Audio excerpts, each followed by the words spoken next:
out the open window, wondering why his father was taking so long getting home from Hampstead Hall, the big estate down the road where he worked as a gardener. His mother, too. Where was she? Probably praying with a neighbor, Frank decided. Ever since he was 7 or 8, his mother seemed to be out praying or reading the Bible to someone nearby. Frank stared out the window. It was dusk, and as usual the road to Birmingham, England, was busy with weary drovers guiding pack horses laden with coal. Many of the drovers would stop at the Malt House Inn and brewery for the night, and already Frank could hear them calling to the inn boys to unload and feed their horses. The call was a sound he was familiar with, as the Asburys' 2-story red brick cottage shared a wall with the Malt House Inn and brewery. Finally, his parents, Joseph and Eliza Asbury, both arrived home. "I'm not surprised to see you here," Joseph said, shuttering the window for the night. "I assume that you would want to have a talk now that your apprenticeship is over." "Yes," Eliza agreed. "It's hard to believe 7 years have passed, and you're a tradesman now. A buckle-maker, no less." Frank could hear the pride in his mother's voice. Not all the boys in their small village of Newton, located 4 miles outside the large industrial city of Birmingham, had the tenacity to sign up for an apprenticeship at 13 years of age and work hard to become a tradesman in the allotted 7 years.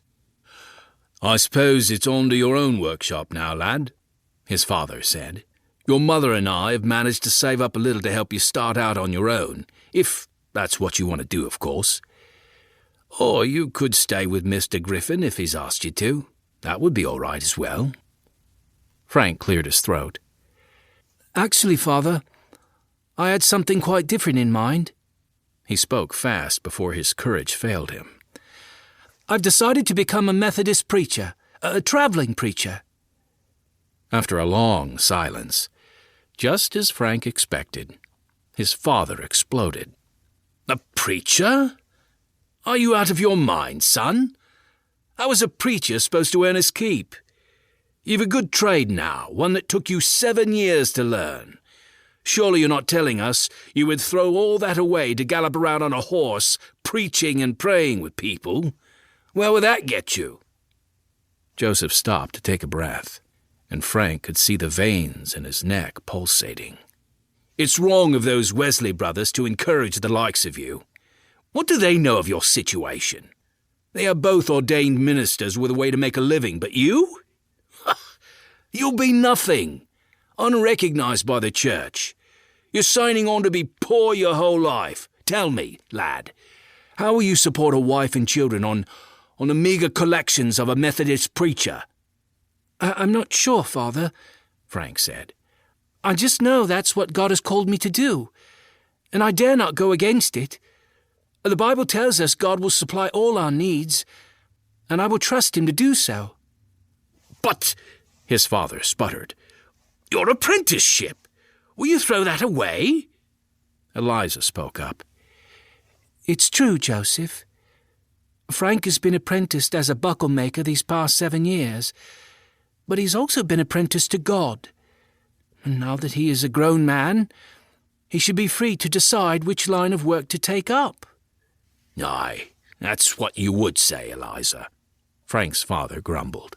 "You always have favoured the boy and his strange religious leanings. Too much coddling has done this to him." The room was silent again. Frank walked toward the door. "I do not mean to bring trouble to the house," he said.